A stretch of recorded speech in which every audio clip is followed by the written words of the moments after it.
It's a little white. I'm going to change my shirt. It's too white in here. All right. Here we go.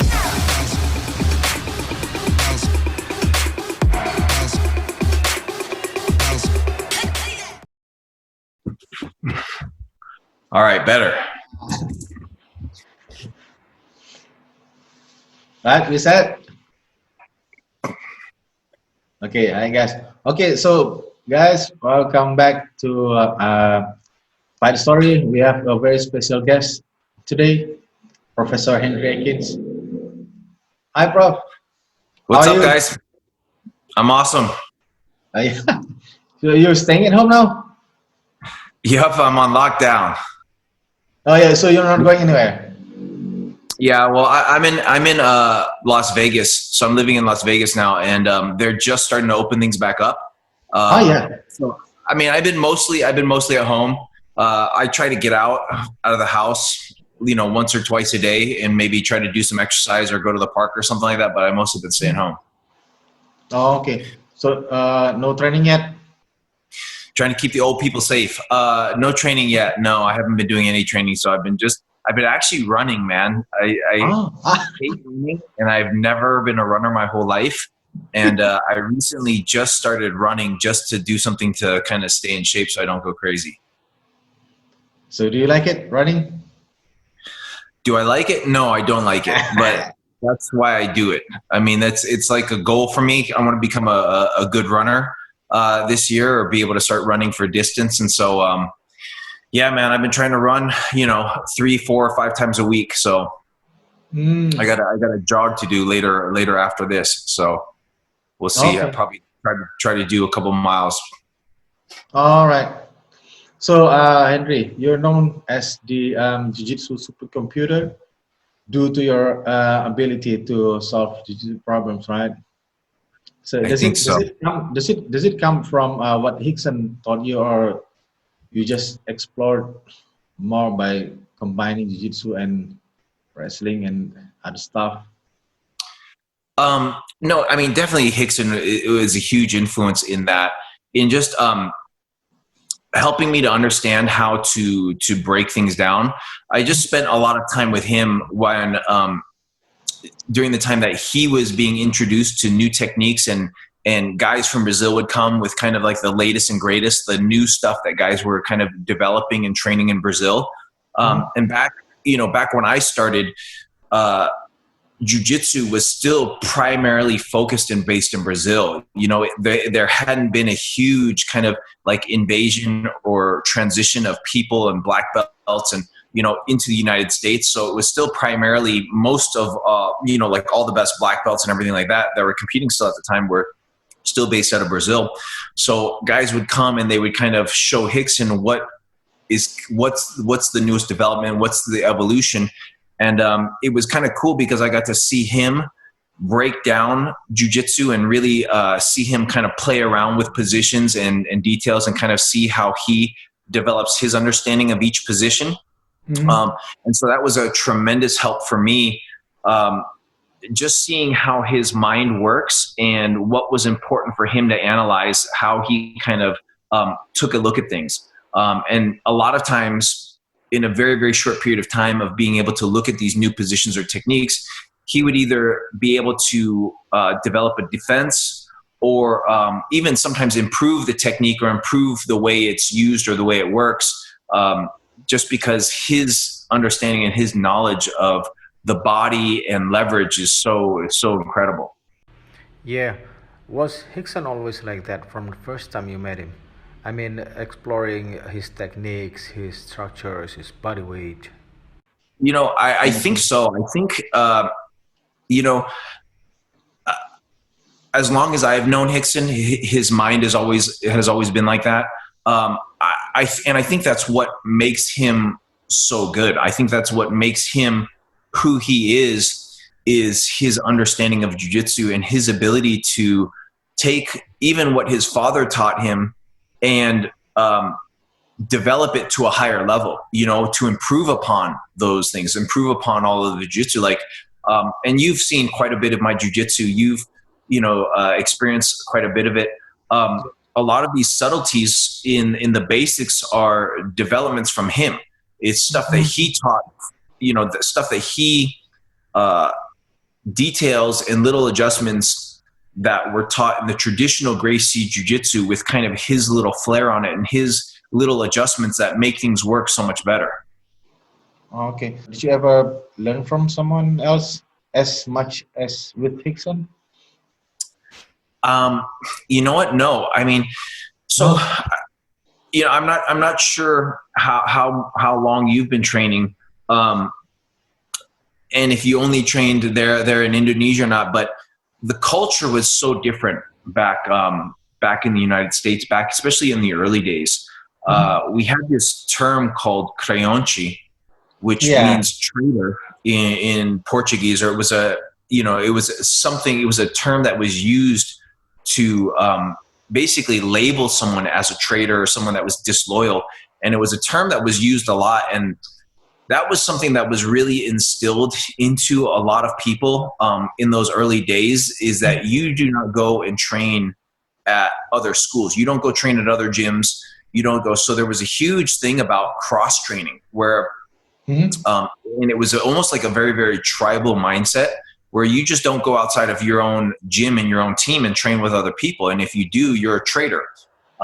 And, it was the way it was explained to me is that, if you're with your team, you should think and feel that your team is the best. And basically the only thing that you're going to do, because all of these teams, and back in the early days, man, when you would go to tournaments, you would see it's the vibe and the atmosphere used to be so crazy how team oriented and tribal each school was, where you would have one team, like Alliance, they would all be in one stand and all together, and they would be doing their cheer, and another team in another section of the stadium doing their cheer. And when their guys would compete, it's a very, very like a tribal feeling almost. And so the whole idea behind that creonte and cross training was that if you go and train with other teams, they're basically going to be learning from you and learning what you're doing, what your strategy is, what your techniques are. And they felt that it would give them the advantage when they would compete against, your teammates. And so if I were to go to train at some other school, these guys would learn and see what I'm doing. And then if they were ever to compete against someone from my team, they would have a better understanding, or it would give them an advantage. And so it was really, really frowned upon, the whole idea of cross training or going to other schools and training at all. Yeah. I was always friends because, it kind of the birth of Gracie Jiu-Jitsu in the West Coast all started kind of in the South Bay area of California, the South Bay area of Los Angeles. The Torrance kind of Redondo Beach area. And so what happened is you had the Gracie Academy, Horian's Academy, that was based in Torrance. The Machados were in Redondo Beach. And originally, when I first started at Rickson's, we were in West LA. And so, and then you had a couple other schools here and there, but that was kind of where the largest group of practitioners were. And I was friends with all of the guys from the other schools. So I was friends with a bunch of the guys from Machados. I was friends with a bunch of the guys from the Gracie Academy, but we were never allowed to cross train. Yeah. Does it apply when you want to learn from other martial artist instructors? Say if you want to learn boxing or karate? I think it was somewhat even frowned upon with. I didn't have the experience. I know it was especially but I think even in some places it was frowned upon even doing other martial arts, and I think the reason was, and it wasn't so much other people learning from you jiu-jitsu. I think it was the mindset at the time was jiu-jitsu is the single best martial art, and so you don't need to practice anything else, which for me, I never had that mindset. Oh, I should never learn anything else, and the only thing I need to learn is jiu-jitsu. But I was so passionate about jiu-jitsu, and I wanted to focus and put all of my time into something that I really loved. And so for me, all of my time was focused in training jiu-jitsu. But I was always curious. I always loved other martial arts. But when I started doing jiu-jitsu, I decided to focus myself into developing myself in that martial art. I felt like it would be too difficult to achieve a high level in two different martial arts, or it would just break up my time too much. But you'd also teach MMA, right? At Dynamics? I teach MMA. I wouldn't really call it MMA. At my former gym, Dynamics, in Los Angeles, the gym that I started, I taught jiu-jitsu in what we would call, I guess, an MMA setting or an MMA environment. But for me, it's just jiu-jitsu, right? Oh, It's jiu-jitsu in an environment where you're dealing with strikes. It's basically fighting. It's jiu-jitsu the way that it was originally trained, the way that we used to train it. And I always tell people, I kind of have this saying where, back in the day, jiu-jitsu was trained to be able to defeat other martial arts. And nowadays, the way it's trained is just to beat jiu-jitsu guys. The way that most people train jiu-jitsu is just to beat other jiu-jitsu guys, where back then, we were training to, okay, what would we do? How do we deal with a karate guy? How do we deal with a judo guy? How do we deal with a boxer? What is the strategy we'd use? Because that was kind of more the environment back then, is trying to establish jiu-jitsu and trying to prove that jiu-jitsu was, the single best martial art. It was back in the early days of the first few UFCs where, that was the whole purpose of the UFC back then, was to establish jiu-jitsu as the most dominant martial art. And I think Hoist did a very, very good job of kind of showcasing the effectiveness of jiu-jitsu in the first four UFCs. Yeah. But as we know, people like Marcel Garcia and Solo Vero, they didn't quite as good. They went into the MMA world, right? Yeah. Well, and that's exactly what I mean by that. I think the modern jiu-jitsu guys, they're not training the same way that jiu-jitsu used to be trained. They're not training in an environment with strikes. And I think with those guys, their focus was always competition jiu-jitsu, doing well in competition, and they did that. They excelled. When you mentioned Marcelo Garcia, when you mentioned Saulo, those are some of the greats of the past couple of decades, right? They're legendary. Yeah. Even for me, and as those are guys that I watched, that I looked up to, that I was like, wow, those guys are amazing. But their jiu-jitsu was always in the context of competition. And so it's a very, very different mindset and environment when you're training in an environment with strikes than when you're training just for competition.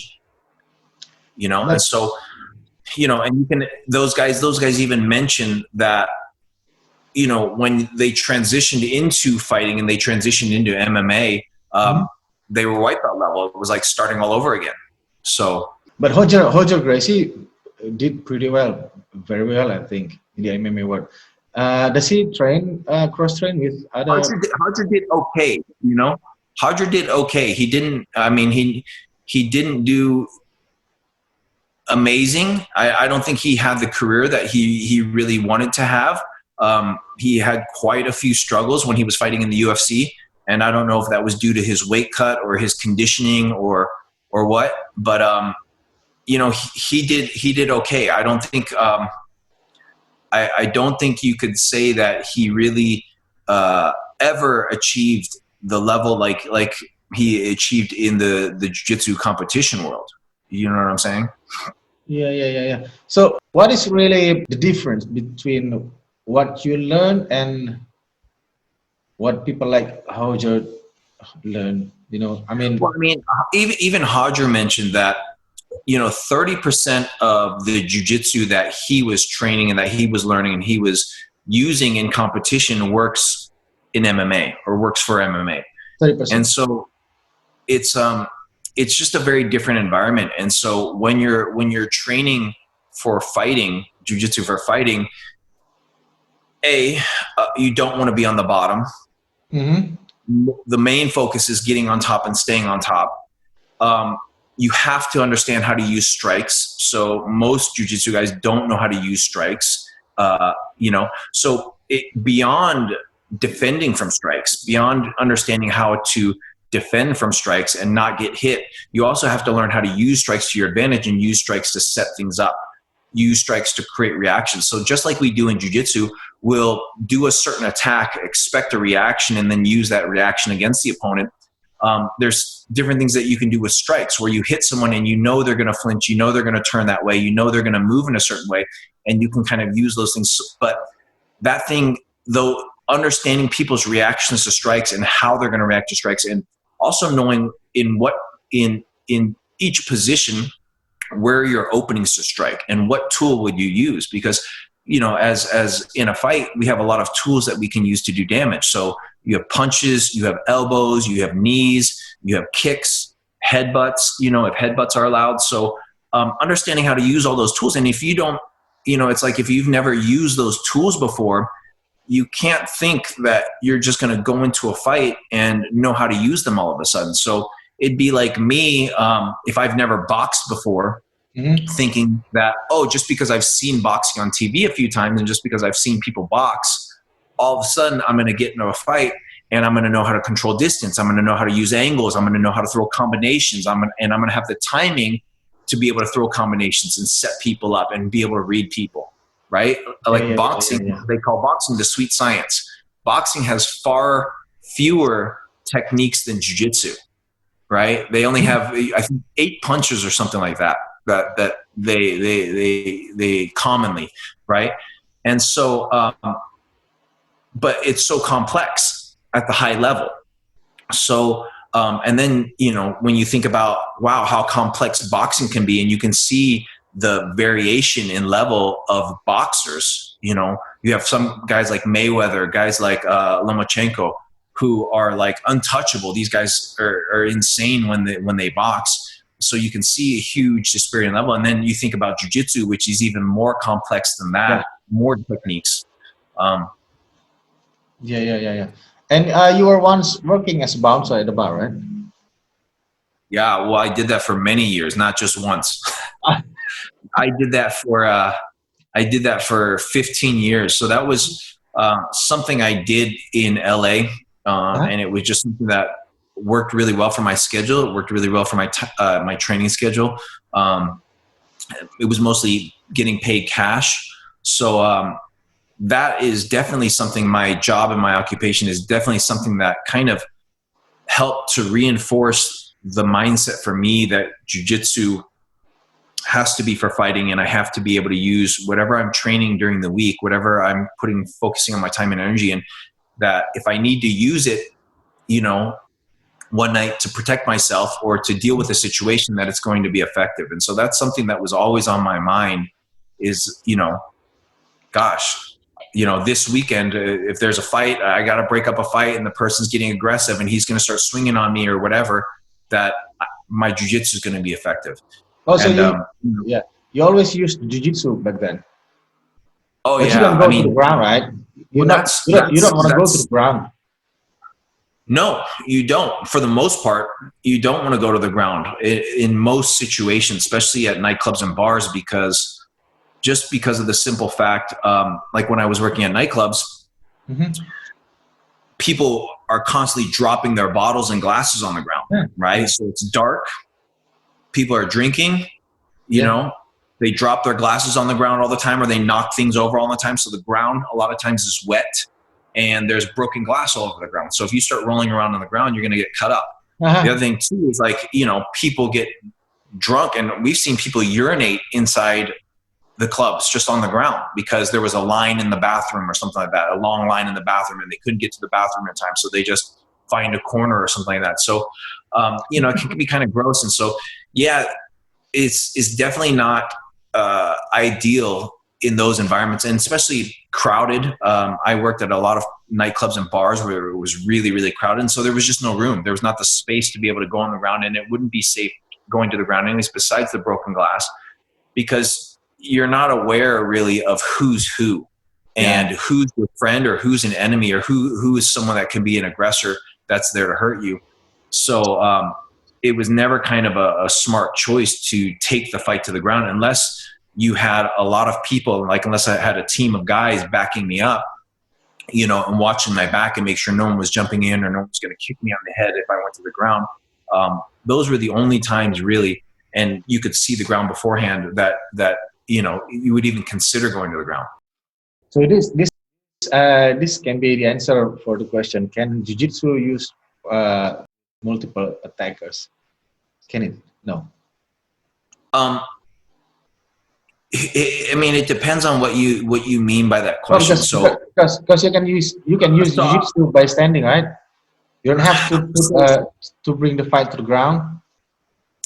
Well, you don't have to bring the fight to the ground to use jiu-jitsu. There's a ton of techniques that we practice, which are all standing up. So if, you know, but I think a lot of jiu-jitsu practitioners are not exposed to those techniques. A lot of jiu-jitsu practitioners are not exposed to how to fight from your feet, you know, and that's just their teachers not being comfortable with it or never being taught that, and so they don't have the knowledge to pass it on to the students. So I think that's, first of all, that's really important, you know, the understanding of how to fight on your feet, because almost every street fight you get into, every fight, it's going to start on the feet. Even in competition, you start on your feet. Right. But in competition, there's no penalty for sitting down to the ground or pulling the fight to the ground immediately, you know. So that's the first thing. When it comes to multiple attackers, to answer your question, I've been in that situation where there have been multiple attackers many times. And usually in those environments, what happens is it's mostly chaos. So whether it be me by myself with multiple, like dealing with multiple people, or me and friends, or me working with a team of security against multiple people, what normally happens in those environments is it's just absolute chaos. There's no communication and there's no strategy. There's no plan of attack for the people. And so usually when you're dealing with multiple guys, there's quite a bit of confusion going on between them. And so I've seen situations where it's just like, you know, if you pull up fights on YouTube, you'll see there's no strategy, there's no plan of attack. A lot of times guys don't want to jump in. One guy will run over here, hit another guy, and then run back. And so for me, the smartest thing for me to always do in those environments was usually I would engage one person, slip to their back, lock in a rear naked choke, and there's techniques that we use to basically be able to clinch. Like it was basically I would clinch and slip to the back by, you know, getting an underhook on one side and taking the back, choking the person out, you know, usually getting my arm around their neck and going for a choke, and making sure that my back was towards a wall so that nobody could come up behind me. So that was something that I was always very conscious of, is someone either coming up from behind or to the side to sucker punch, because that's happens, you know, when I'm grabbing someone or choking someone. And I've had that happen to me before in a fight where I had someone, I was putting him to sleep, and I had a big 300-pound guy come and hit me in the side, and basically my jaw shifted and I was spitting out teeth. So chunks of teeth. It felt like boom. It felt like someone threw a bunch of sand in my mouth, and it was just my teeth had just, you know, fractured. But so yeah, that was, you know, in that environment where things are so chaotic and things are so crazy, for me, it was always take out one guy, see if I can take one guy out, and always backing up so that I can see, so I can have this field of vision around me, so I could see anyone coming in and where the danger was, and making sure that my back was always clear. Ah, nice. Yeah. Good theory. So a few days ago, ago, having a wall behind me, or when I would grab them, I would start backing up and walking backwards so nobody could circle behind. Yeah. Good strategy. Yeah, nice. And that's something that I would do. That was something like in those situations too, where, you know, I would be in situations where one bouncer was dealing with the confrontation. And normally what I would do is I would slip around the group undetected in case something happened. I could walk up to someone, kind of disable them, and then, and that's the other thing too about fights. Fights are not fair, right? In a fight, in a street fight, you're trying to get out of the situation, taking the least amount of damage.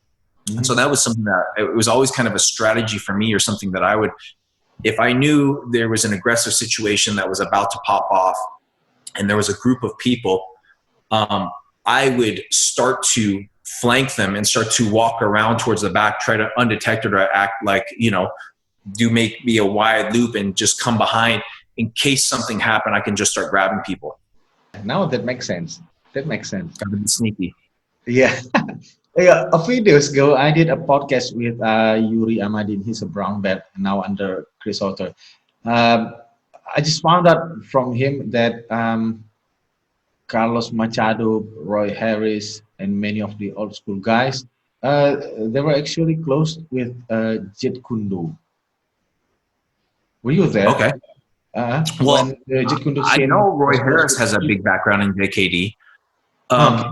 I know the Machados were training Dan Inosanto, and I know the JKD guys, all of the JKD guys were starting to implement jiu-jitsu into their training. Like Eric Paulson used to train at Rickson's, and got his purple belt under Rickson's. So I know jiu-jitsu, with the whole mindset and the concept of JKD is take what works, right? Take what works and use what works. And so obviously they saw really quickly that jiu-jitsu works. And so they're very smart. They're like, hey, if this works, let's start learning it. Let's start trying to take it and put it into our training. And so a lot of the JKD guys back then, and basically two of the biggest JKD training centers were based in Los Angeles. You had the Inosanto Academy, who was Dan Inosanto School, obviously, and then the IMB Academy, which is International Martial Arts and Boxing, which was Richard Bastillo's school. Both of those gyms were based in kind of LA, South Bay area. So I know they were training with a lot of black belts. Okay, so I know there was like Matt Thornton, who's the head of SBG. That was his background, right? That was his background. And so. Are you into the JKD mindset too now? Well, I'm into the philosophy and the mindset of use what works and always kind of seeking the truth in fighting, meaning, testing things. I think that's a big concept, testing things under pressure and making sure they work under pressure, right? I think that was a big thing for Bruce Lee too, is he didn't want to stick with the traditional arts and the forms and things like that just because of tradition. He really wanted to kind of get rid of all the fluff and kind of break it down to the basics and get down to what really works and focus on developing those tools. Okay. Earlier you mentioned the Machados and the Gracies. What really caused the clash between the Gracies and between the Machados? I don't know. I wasn't. That's a family thing. Okay. That's a family thing. Who knows? Yes. I know a lot of people. When you have things like that, there's always multiple sides to the story, right? Mm-hmm. And so you can ask one person like, "Hey, what was the deal?" And he would say, "Oh, this guy did this to me, or they did that to me, or they did this and we didn't like it." And then you'll ask another guy that's involved in it, and he'll give you a completely different story. And so for me, I can't really speak to that. I know there was a big falling out, not just between the Gracies and the Machados, but a majority of the family, the first generation, they had stopped training with each other for an extended period of time. And so but that's all family stuff. It's kind of family drama. It's sad. It's really sad to see the greatest basically sporting family in the world kind of fall apart when things started really the fame and everything and money and everything started to come into the picture. Everyone started breaking off, but I think that's mostly due to lack of communication, not agreeing on more kind of financial business things, the way that things, people saw the direction. So that was, that's kind of between their family. I know that there's still a lot of love between quite a few of the family members. I know Jean-Jacques still speaks super highly of Rickson, trains with Rickson, tries to see Rickson whenever he can, but that's I think that's all family drama. Yeah. Okay. So we're not going to continue Who talking. who really knows, Yeah. Okay. So all right. Now we're talking about your new method of teaching. The Hidden Jiu-Jitsu Mastery series. Mm-hmm. Can you tell us more about it? What's your goal and what do you want to achieve? What I'm doing with that series is really trying to help people using kind of like the latest science and knowledge and training now, which that's really important to kind of stay up to date on, because training methodologies are always improving, and knowledge and science, there's so much money being put into trying to learn at a quicker rate and develop at a quicker rate. So there's been a lot of science behind that. And so what I'm trying to do is expose some of the science behind learning into jiu-jitsu to help my students be able to learn and develop at a quicker rate. So that's all I'm doing, is basically taking what other people have already practiced, learned, had amazing results with, and trying to take that and bring that into the world of jiu-jitsu to be able to help students. So that's, for me, I'm always trying to become a better teacher. I have a lot of people that I look up to in that world of who are the best coaches, who are the best teachers, who are the best guys that are developing the best, and what are they doing to get those results. And so I do actually quite a bit of reading on just learning and how to learn and how to train your mind and how to create the mind-body connection. And so that's what a lot of the series is about, is training yourself to develop the mind-body connection so that you can execute techniques without having to think. And I think all of students, when they first start learning and they first start training, it's exactly what happens. I can even remember when I first started training, trying to go through my head when I'm in a crazy position and trying to remember how to do a certain technique. Oh, I think I should be doing this here. And what was I supposed to do? So that series is basically we're basically using my solo drills as a tool to kind of help you guys to really wire in the jiu-jitsu movements into your brain. And I thought it was such a great time to kind of release that and do that using the solo drills, because for the last few months, everyone has been in lockdown. No one's been able to go to a gym, at least here in the United States. People haven't been allowed to train together. So for me, the whole idea was, well, what can we use as a tool where most of us don't have a training partner? We don't have, like a mats at our house. That's why we all go to the gym.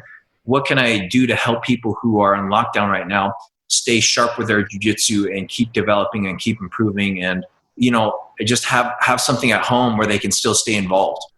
Can we apply that in regular class later after the virus thing? Oh yeah, I mean, you can apply it to anything, and it's just what it is just learning to conscious practice and recalling, so that you can basically remember all of the important details in each technique, and remembering how to execute them, and remembering what it feels like to execute them. And so it takes a lot of awareness and deliberate practice and being kind of focused in the moment. But if you can do that, and then you do it with this kind of spaced repetition, right, you really kind of get to ingrain it into your brain and into your mind. So how do you do that? I mean, do we just show the techniques? Do we show? Have you been doing the series? Yeah, sorry. Have you been doing it? Have you been reading the blog and using the series? Yeah, I'm now into the rolling drill. Yeah. So what I would recommend is everyone go to my blog on hiddenjujitsu.com. They can download the solo drills course for free. We're still offering that for free for anyone that wants to learn it, and start to use. So I kind of lay everything out there in the blog of how to use the techniques and the repetition and the timing of when to use it and how to do it specifically. And then once you kind of get into that rhythm, you can basically do it with anything, and actually this was taken from other arts, other things like learning how to play the piano. Someone mastered learning how to play the piano in a very, very short period of time by learning these patterns and doing it and practicing this way. So, we're just taking things that people have learned from other art forms, other ways of practice, and seeing if we can bring it into jiu-jitsu and help people learn at a quicker rate.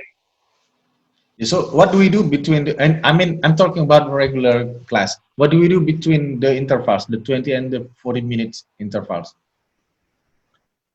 Well, so what you would do is just pick a couple techniques.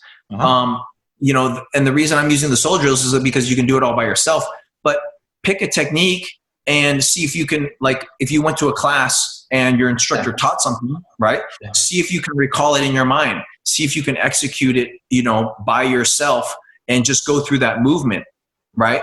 Trying to remember all the details. You can make notes if you want to make notes, and then, do it again after 20 minutes, then do it again after 40 minutes. So, the whole pattern and everything is written out for everyone on my blog. So I really recommend they go there and check it out. But basically you can do it with any technique, any movement pattern, by basically trying to connect your mind and your body together to basically go through the movements, and being very, very focused and conscious of kind of visualizing and recalling, doing a recall of what you've been taught so that you don't forget it in the future. Because even me, myself, if I see something once, if I don't practice it and go through it again regularly, I forget about it, and I've had a lot of black belts teach me really cool techniques that I forget. I'm like, oh man, I got to call that guy and ask him how to do that move again,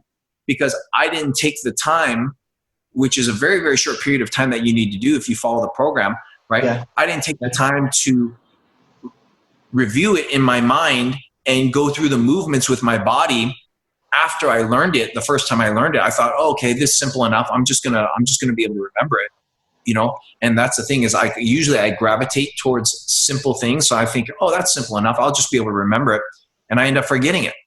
So it's just a method of practice that will really help students. It'll help to ingrain techniques into students' minds. So like I said, for you and your viewers, go to hiddenjujitsu.com, look at the blog, and they can download the solo drills course, or you can use the same repetition pattern and steps with any technique to be able to kind of help you ingrain it into your mind. Yeah, I'm doing it now, and I'm gonna take everyone in Indonesia to do it. So cool. I was talking to Nico Han a few weeks ago, and we talked about the history of Brazilian Jiu-Jitsu. Apparently, what I know so far was misguided. Okay. So, have you ever heard about Robert Drysdale's upcoming movie, Close Guard, the movie? Yes, I have. I heard it's interesting, because everybody has their different take on history based on where you were, who you were at the time. So, history is really interesting because it's based on different people's perspectives, and different people, their perspective, they will have a different take on what that history is or was, right? Yeah. So I'm really looking forward to it coming out. I know the Gracies have shared, I've talked to a lot of people, a lot of black belts that have shared kind of their, what they went through and their history and how they saw jiu-jitsu develop and how they saw it, and I think a lot of people are very familiar with original Gracie Jiu-Jitsu with, from basically the Gracie in actions, right? That was kind of, I think, a lot of people's first kind of explanation of the history and evolution of Gracie Jiu-Jitsu was watching the Gracie in actions. And so from my understanding, there's a lot of different perspectives on that. And there was a lot more people involved with that. And a lot of people have come out and spoken about, wow, there were other people that were really significant in the development and the evolution of the art. And so, I'm really, really interested to hear about it. I haven't done a ton of research on the history, but I know, like I said, there were so many people involved. There was a lot more people practicing back then than just the Gracie family, and it wasn't just jiu-jitsu. It was just it was martial arts, and a lot of other people were grappling as well. So it wasn't just called Gracie Jiu-Jitsu, but they were grappling or doing other things, and then that's kind of responsible for the evolution, and the Gracies too. I know that for example, the Americana, right, which was apparently the reason they call it the Americana was because the wrestler Bob Anderson was the one that showed the technique to one of the Gracies, and that's why it became the Americana, because it was an American guy that had taught it to them, and that's when it was really first being used frequently. So it's interesting, the history. I think, like I said, when it comes to history, people like to take credit for certain things, and you kind of never really know, right? Yeah. So we're just gonna wait for the movie. It's really interesting. I'm waiting. Yep. I've seen some stuff on Facebook that they're hyping it up, that it's coming out, I think this summer. So, yeah. So I know Robert Drysdale did a lot of research, really put a lot of time into looking into the history. And so it'll be interesting to hear his take on what that history was. And I know he goes back in interviews and talks to a lot of people during that time. I'm sure people will have different stories. I know there was a book on, I think it was Carlos Gracie or something like that too. It just came out, and it was only published in Portuguese, that shared a lot of the history too. I forget the name of the book, but I know that was, some people shared with me some of the stories and stuff coming out of that, and that sounded really interesting too. So, okay, so we're gonna wait for that. You left Dynamics and moved to Vegas, right? But yes. You were initiated Dynamics. Is that correct? Say that again? You initiated Dynamics MMA, right? I started Dynamics. Yeah, you started Dynamics. Yes. Me and Anthony Hardonk, who is he's a former K1 and UFC fighter. We started together. Okay, so now you're moving to Vegas, and you're joining. Well, I've been here for a year now, so I'm here. Yeah, I've been here in Vegas living in Vegas for now. It's been a year, so. Yeah, and you decided to join SBG, right? Why not? Why don't you open a branch of Dynamics MMA instead of joining SBG? Well, I don't intend to open up my own gym. I don't want to open up my own school. So that's one thing.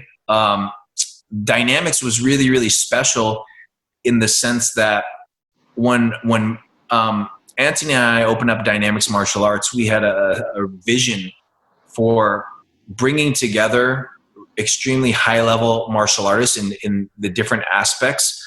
So Anthony was responsible for teaching all the kickboxing. Now, he came from his lineage is the Vos Gym in Amsterdam, which is one of the most world-renowned kickboxing gyms in the world. They produce so many K1 champions from his gym. And Anthony was an exceptional K1 fighter. Anthony was Ernesto Hust's training partner for 17 years, and studied under Johan Vos of the Vos Gym, lived with Johan Vos for many, many years, training under him as his disciple. And so the idea when I opened up Dynamics was I was going to teach the jiu-jitsu. Anthony taught the kickboxing, and we brought in Vladimir Matyushenko, who's a 6-time Soviet national champion for wrestling, to teach the wrestling. Because, as you know, in MMA, there's kind of 3 main aspects that people train in MMA. They train the stand-up, they train the wrestling, which is, the takedown and takedown defense, and then you train the groundwork. And so what we wanted to do is we wanted to bring together high-level instructors in each of those respective fields and bring it together to create a team and be able to develop, athletes. Because that's where we saw Anthony. At that time, Anthony had just retired from the UFC. And so, he was interested in working with other fighters, working with more fighters. And for me, I was really, really passionate about it because it allowed me to teach jiu-jitsu the way that I was originally taught. And that is jiu-jitsu using strikes and dealing with strikes, So it was something that I was very, very comfortable and very, very familiar with. How do I train MMA fighters on the ground, where those are things that they're going to have to deal with, right? Elbows and punches and knees and stuff like that. So how do I help them understand how to use those tools and how to stay safe from taking damage? So now you're in Vegas. Who replaces your position at Dynamics? They have a few different instructors there now. I think one of the main instructors there is Gustavo Gasparin, who is a black belt under Fabricio Verdum. Okay. He's a great teacher. Different style, a little different lineage and style, but he's an exceptional teacher and very, very, very articulate and very, very knowledgeable. And so, yeah, he's the highest ranking, but I know they have multiple instructors teaching the classes. All right. So what's your... And at Dynamics, they have everything. It's not just jiu-jitsu classes. You have regular jiu-jitsu classes in the gi. You have no-gi classes. You have classes with no-gi using strikes. We have wrestling classes or, kickboxing classes. So there's all types of different classes to really help anyone who, people that just want to do jiu-jitsu, but also people that were competing or wanted to compete in MMA. Oh, okay. Now we're talking about you. Okay. So what's your signature move in Jiu-Jitsu? My signature move in Jiu-Jitsu? Yeah. I don't know if I have a signature move. Okay. Your favorite. I don't have a favorite. So that's the thing. I don't really have a favorite. One of the things that I was definitely using a lot the past few years, and I think something that I've been known for, and it's just for the simple fact that, one, it's not very commonly used in jiu-jitsu, and two is I was using the scarf hold position, or what they call in judo keisakatami position. I was using it to help people get a better understanding of weight distribution and the effects of weight distribution and how effective weight distribution could be. So I was using the scarf hold position a lot the last few years and developing it a lot and teaching it a lot because I felt it was a great tool to help students to be able to learn weight distribution. And it's an underused position in jiu-jitsu. Most people in jiu-jitsu feel it's a really weak position, or it's easy to take the back, or it's easy to get out of. And I just wanted to show people that, it's actually, if you put the time into developing the position, it's a very, very effective position. It's used in every single other grappling art. It's used in wrestling. It's used in catch wrestling. It's used in judo. It's used in sambo. But for some reason, it's kind of frowned upon or not really taught much in jiu-jitsu. But there's definitely a lot of details and nuances to the position that make it devastating. So no particular favorite position. I don't have a favorite position. I mean, I love mount. Mount is, I love being in the mount. I love the mount position. I feel that that's probably one of my strongest positions. Cross-side too. I'm really strong at cross-side because of my understanding of weight distribution, because I understand how to be heavy and use my weight effectively. And that just kind of goes back to my whole philosophy about applying jiu-jitsu to fighting is I like being on top. But I also don't mind playing close guard. I don't mind playing open guard. And so that's one of the things that Rickson always tried to instill in me is always develop your weaknesses. Always put time into developing aspects of your game where you're weak, so you don't have any weaknesses. Okay. Yeah. So I kind of cycle through the positions. Like when I'm training myself, what I tend to do is I tend to cycle through the positions, and I will focus on. I'll take time, whether it be a couple weeks to a couple months, and focus on putting myself in those positions where I feel like I'm rusty or weak or whatever for me that are not good, and I'll train them to the point where I'm comfortable and I don't feel their weaknesses anymore. Why did you stop competing? When was it? When was your last competition? I am not sure. Probably around 2000. 2000. Okay. Why did you stop Why did I stop? competing? A couple things. At that time, I started teaching, and my focus mainly became teaching. Okay. And so, at the time, Luis Heredia was kind of one of the main teachers at our school, and he had just moved to Maui to open up a school in Maui. And so, I kind of took on the role as an instructor.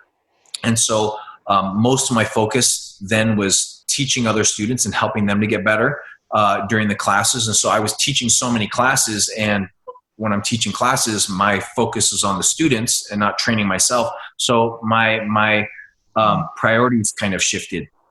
The other thing too with competition is I also became a little bit disillusioned with tournaments and competition, and the fact that there's what I felt and my experience in it was there was at the time a lot of bias given to competitors, and I felt that the rules of competition did not really push people to really open up their game. People were playing more for points, where the way that I was kind of trained and taught was just to go for the submission, let's when two people are competing, just try to go for submissions. And so using that strategy, you give up a lot of points, right? And so what I found was that the way that I was training in the gym, I would have to completely change the way I trained to be able to do well in competition.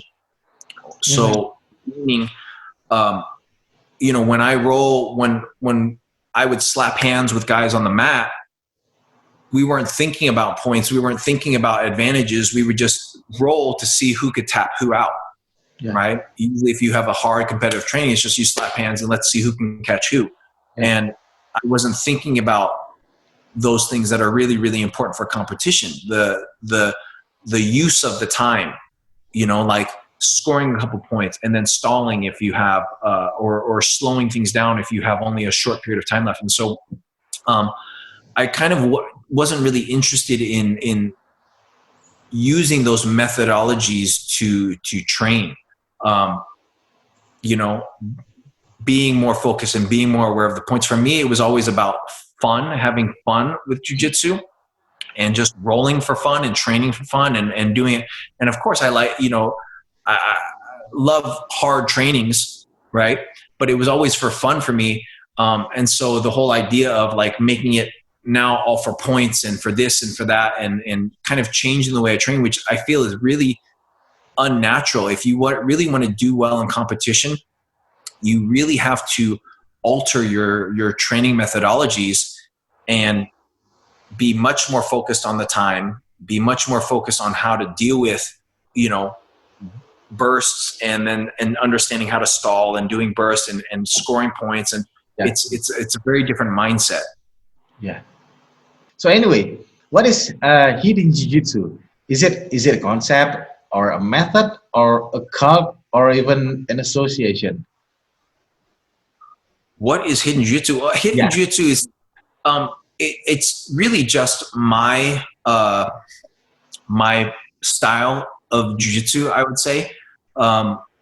It's kind of my brand of jiu-jitsu, and the reason I came up with the term hidden is because within the techniques there's a lot of hidden details that are, very, very small adjustments, very small, minute details, which help to make the techniques far more effective.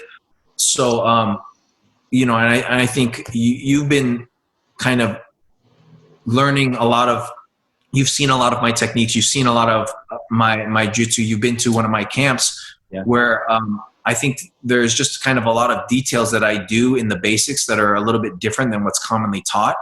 And hopefully the things that I'm teaching, those little details, help improve people's jiu-jitsu and make it more effective for them. So that's the reason I use the term hidden jiu-jitsu, is because I think,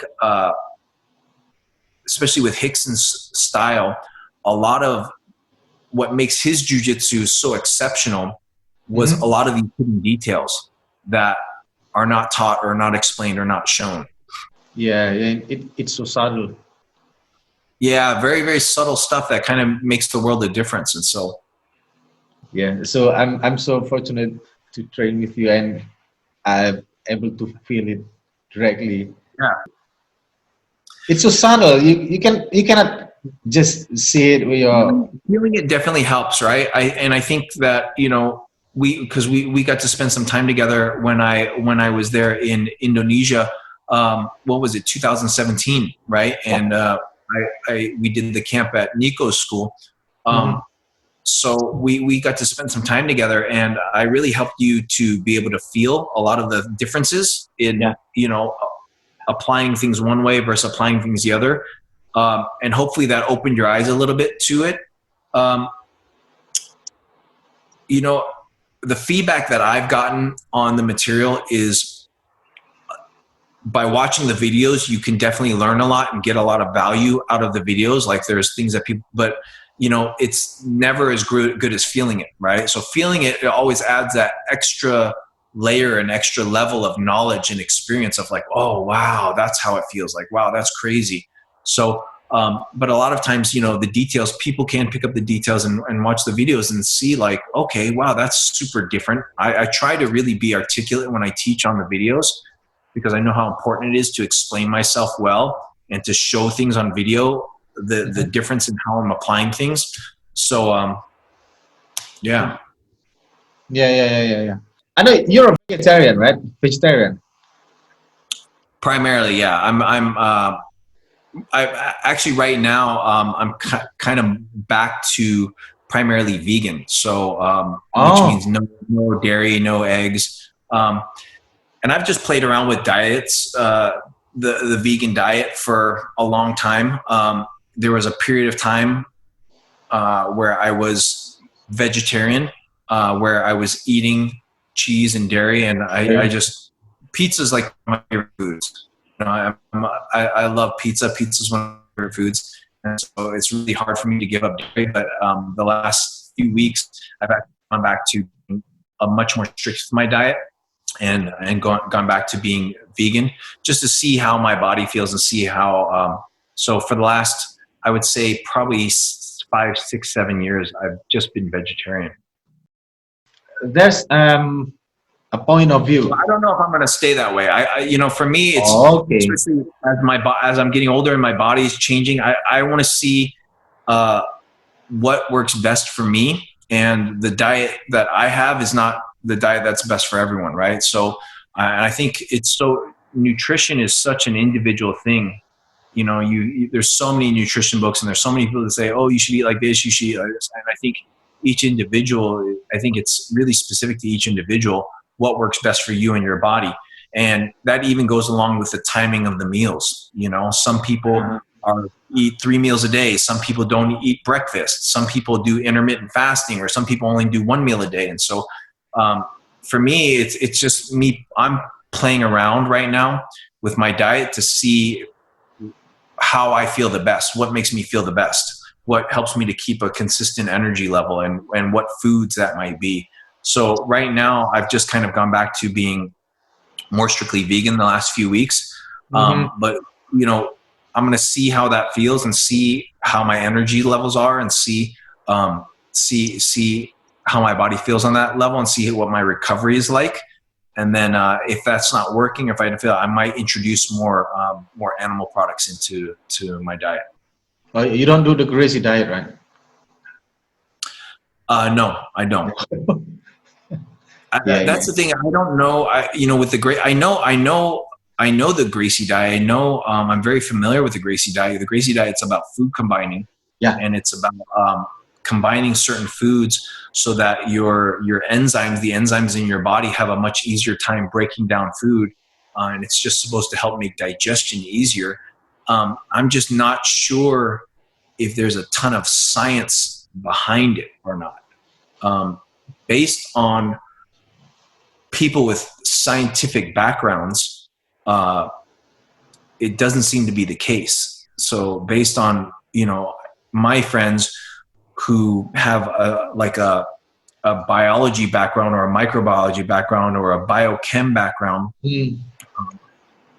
and that are nutritionists or in the world of nutrition, um, from what I've heard, the body doesn't function the way that they describe in the Gracie diet. Seriously. But who knows, right? Yeah.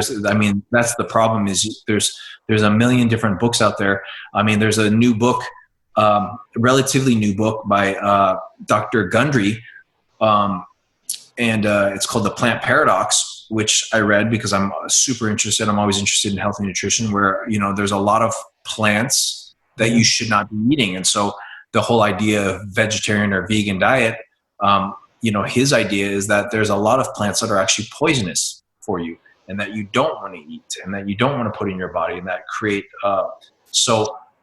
his book is really interesting. And then you can go read other people that are pushing the vegan diet, or, pushing that, and they're saying that that's not true. So who knows? I think with every person, you kind of have to experiment and just see for yourself what your body responds to. Yeah, yeah, yeah. Any plan to come to Indonesia in the near I future? would love to, man. I'm definitely, I definitely want to come back. That's definitely, I reached out to Nico actually not long ago, before we went to Thailand, and we were talking about, I know he moved the facility of his gym. I think they're in a little bit of a smaller space now, and it's an open air space. And so I would love to come back and do a camp in Indonesia. It's Bali, especially. I felt like, man, and I haven't, I'm a little bit biased because I haven't been to the other islands in Indonesia. That's the only place that I've visited, but I had such an amazing time there in Bali. It was like a magical experience, man. And I need to go back. We just had the camp in Thailand. We did the camp in Thailand this last New Year's. And that was an amazing time. It was a great time, but I definitely, when I tell people, I was like, man, I got to get back to Bali. I got to figure out a way to do another camp in Bali, because, and I have so many people that said, if I ever do a camp in Bali again, they'll be there. So let's do this. Let's do this. The main thing for me is finding a location that can host the camp, meaning, a place that's clean, a place that is, has maybe AC that's comfortable for people to train, because we'll be training for, as 2-3 hours. And so, that's cool enough so people are not just getting completely dehydrated. And so it's really just finding a facility that can host the camp. But I would love to come back to Bali. I'd love to set it up. So if anybody has a facility there, and then obviously, when I do the camp, I try not to interfere with the schedule of the gym too much. So just making sure that, we have a good block, like a 3-hour window or a 3.5-hour window where we can be there and we're not interfering with classes. And the space is big enough to be able to host, 30 people. Okay, but the camp in Thailand wasn't facilitated with AC, right?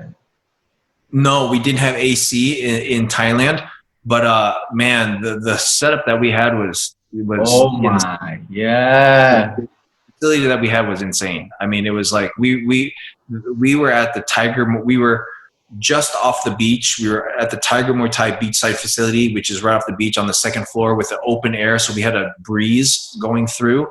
And we had a view of the ocean and the Big Buddha from our training facility. It was all brand new mats. it was a pretty luxurious experience.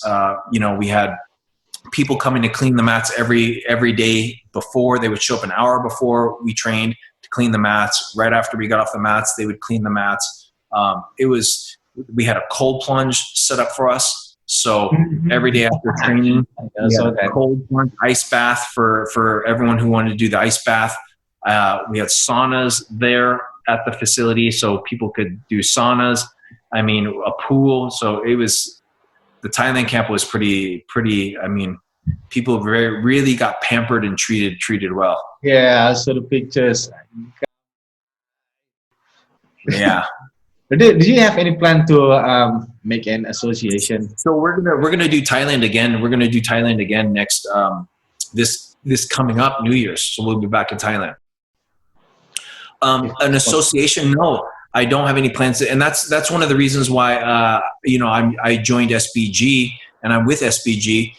Is they're already if I was going to do an association myself, I would want it to be like SBG.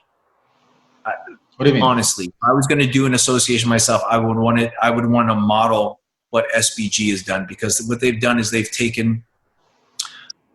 brought together so many great like-minded individuals, amazing instructors, amazing teachers, people that all kind of have a very, very similar mindset of keeping jiu-jitsu practical.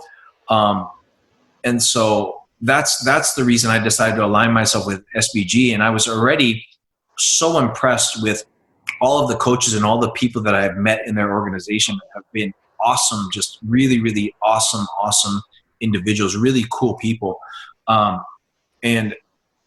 So for me, instead of starting my own organization, because for the last few years, I've been teaching at all kinds of gyms already, and SBG has invited me into, I've been teaching at a lot of SBG gyms. And so that's one of the reasons why I really decided just to align myself with SBG, is because we all share a similar, very, very similar mindset when it comes to the martial arts. And they've already been teaching a lot of my jiu-jitsu.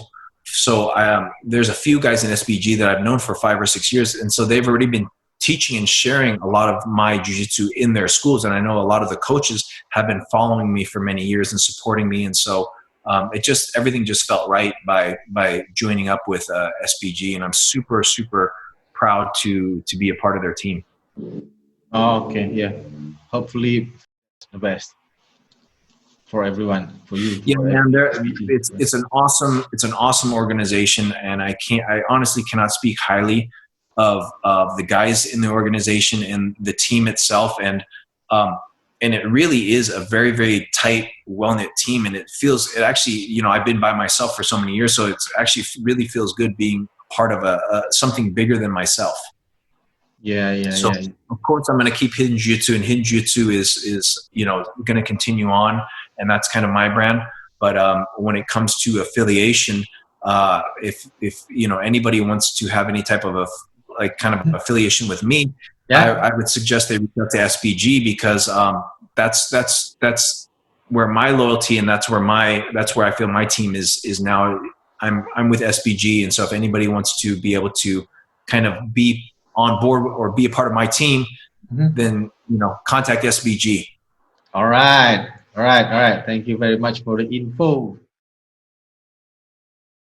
Thank you very much, Professor Henry Akins, for your time. I'm sorry for taking your valuable time. Not at all. My pleasure. Yes, you have so much. Huh? You have so much to do now. I'm going for my run now, which I hate to do. So you've been making me procrastinate on my run, which I'm thankful for. But now I gotta do it. So yeah, I'm gonna go run. Yeah, that's what I'm talking about. Running. It's a lot hard work. Okay, so thank you very much, Henry Akins. I'll see you. Yes, thank you guys. Bless you guys, and hope you guys are all safe and healthy. Hope all you guys are doing well over there in Indonesia. Yeah, you too. And everyone's staying safe and healthy. And hopefully I'll be out there next year. All right. See you next year. Bye-bye. Thanks, guys. Thank you very much, Prof. Yeah.